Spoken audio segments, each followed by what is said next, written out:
Hi everyone, welcome back to Equipoise Classes. I'm Survi Gupta, and in these videos, I try and bring up economics topic, but from Tamil Nadu board book. And because I always put up a disclaimer in the beginning of the videos that Tamil Nadu board book is important, it's good, but the book doesn't matter. But I would like to mention one point that this book is really amazing to clear up your basics, concepts, and no matter in what stage of life you're reading economics, be it you're in class 12th, appearing for board exams, CUET, graduation, or nobody, just out of curiosity you're watching these series, trust me, your economics will be lit. So yeah, today we are going to do equilibrium between aggregate demand function and aggregate supply function. दोनों कैसे दिखते हैं हमने previous videos में देखा था. So under the Keynes theory of employment, a simple two-sector economy consisting of household sector and business sector is taken to understand the equilibrium between ADF and ASF.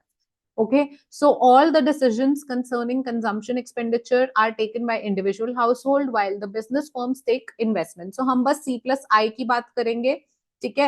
And ये AD हो गया आपका, क्योंकि house hold sector consumption expenditure का decision लेगा and firm sector investment का decision लेंगी. And जब हम एग्रीगेट सप्लाई की बात करते हैं तो हम बस C+S की बात करेंगे. कंजम्पशन एंड सेविंग में डिस्ट्रीब्यूट हो जाती है आपकी सेविंग्स, ठीक है. सो जब मैं इक्विलिब्रियम की बात करती हूँ, AD is equal to AS की बात करने की कोशिश करती हूँ, तो C+I is equal to C+S. तो अगर मैं यहाँ से देखूँ तो investment should be equal to saving. लेकिन इसमें देख लेते हैं क्या बोला गया है. सो पहले ये कर्व देख लो, हमने देखा था एग्रीगेट सप्लाई कर्व है, ये एग्रीगेट डिमांड कर्व है, एंड आपका इक्विलिब्रियम यहाँ पर है, एम्प्लॉयमेंट लेवल इतनी है. और जो NF है ये फुल लेवल ऑफ एम्प्लॉयमेंट है, यानी जो अभी एम्प्लॉयमेंट है वो फुल एम्प्लॉयमेंट लेवल पे नहीं है. सो आपकी इकोनॉमी में एम्प्लॉयमेंट का जो सिनेरियो है वो फुल एम्प्लॉयमेंट से कम हो सकता है. ऑब्वियसली फुल एम्प्लॉयमेंट के आगे नहीं जा सकता, क्योंकि फुल एम्प्लॉयमेंट का मतलब है जितने भी रिसोर्सेज, जितने भी लोग हैं जो विलिंग एनेबल लोग थे, काम करने को तैयार थे, वो सब लगे हुए हैं काम पे.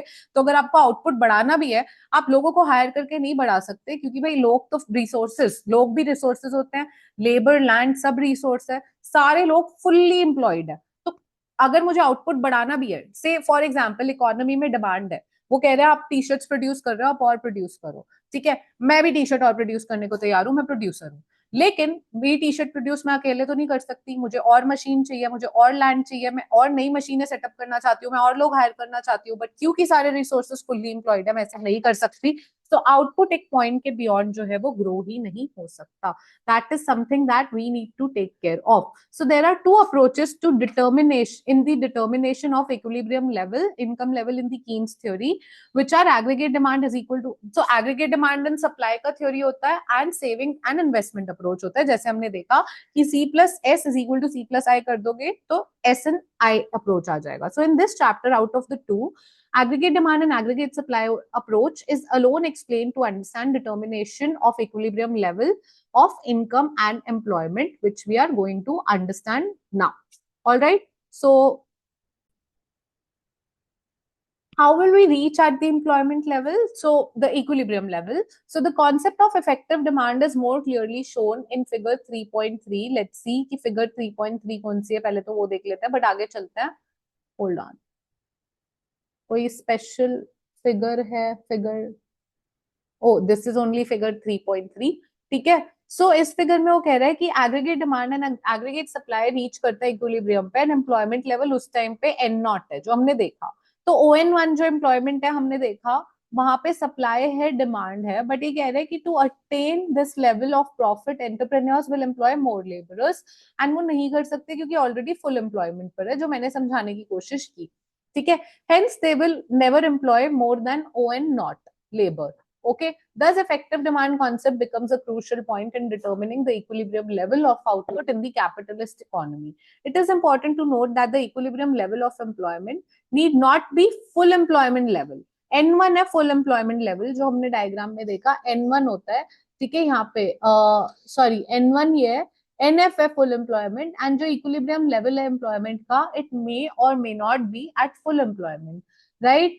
So अभी वो क्या बोल रहे हैं, it is understood that the difference between N0 and NF is the level of unemployment. Obviously, full employment level NF है. अगर मेरी इतनी लोग employed है, तो इतना जो difference है, वो तो obviously unemployed लोग हो गए ना. Thus, the concept of effective demand becomes significant in explaining the underemployment of equilibrium. But let's read the effective demand again. I think वो मैंने अच्छे से clear नहीं किया, ठीक है. सो ON1 पे ON1, अब ON1 देख लो पहले, या डायग्राम पे आ जाओ। ON1 हो गया ये पार्ट, यहाँ पे आपका जो एग्रीगेट डिमांड है वो ग्रेटर है एग्रीगेट सप्लाई से। अब डिमांड अगर ज्यादा है, सप्लाई नहीं है उतनी, तो एम्प्लॉय करोगे लोगों को। मैं कोई डिमांड कर रही हूँ, कोई चीज डिमांड कर रही हूँ मैं, ठीक है, मैं कोई टी शर्ट प्रोड्यूस कर रही हूँ, एंड मैं अगर प्रोड्यूसर हूँ, मेरी टी शर्ट्स की डिमांड बहुत ज्यादा आ रही है, ठीक है, और सप्लाई उसकी उतनी नहीं है, तो मैं सप्लाई इंक्रीज करूंगी, मैं आउटपुट इंक्रीज करूंगी, मैं और लोगों को हायर करूंगी, ठीक है। कब तक करूंगी? जब तक मेरी सप्लाई और डिमांड इक्वल नहीं हो जाते। एंड वो जब इक्वल हो रहे हैं, इसके बाद अगर इस लेवल पे सप्लाई ज्यादा है एंड डिमांड उतनी नहीं है, तो सप्लाई ऑलरेडी ज्यादा है, मेरा स्टॉक रखा हुआ है मेरे पास, माना कि फुल एम्प्लॉयमेंट है, पर यार फुल एम्प्लॉयमेंट लेवल रीच करने के लिए मैं क्यों वर्कर्स हायर करूं जब मेरे पास ऑलरेडी सामान रखा है? एग्रीगेट सप्लाई ऑलरेडी ज्यादा है, आउटपुट मेरे पास है, उसकी डिमांड नहीं है, so there is no point.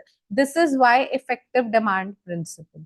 ठीक है, you understood the concept, I think now it is clear कि इक्विलिब्रियम पे ही क्यों हम देखते हैं, एडीएस का इक्विलिब्रियम क्यों मैटर करता है, उससे पहले क्यों नहीं इकोनॉमी होती, उसके बाद क्यों नहीं इकोनॉमी होती, and even if full employment level नहीं अटेन करा है हमने, एंड हमारा जो इक्विलिब्रियम लेवल है that is under full employment, which means there's a gap and there is unemployment in the economy. But this principle explains everything. That equilibrium तभी होगा जब AD is equal to AS होगा। अब वो full employment पे हो सकता है, वो full employment से पहले हो सकता है, ठीक है। एंड उससे पहले और उसके बाद क्यों नहीं होता? क्योंकि एग्रीगेट सप्लाई ज्यादा या डिमांड ज्यादा बहुत बड़ा रोल प्ले करता है। That was the entire concept. And in tomorrow's video we will do even though I've explained separate videos mein the Keynesian theory of employment and the classical theory of employment, but tomorrow's video will do elaborate comparison as you can see through this table. But for the day I think that's it. You can like the video to show if you really enjoyed watching it, and share तो आप क्या ही करोगे, आप subscribe ही नहीं कर रहे हो, so पहले सब्सक्राइब कर दो ताकि कल जो वीडियो आने वाली है उसका नोटिफिकेशन आप तक पहुंच जाए।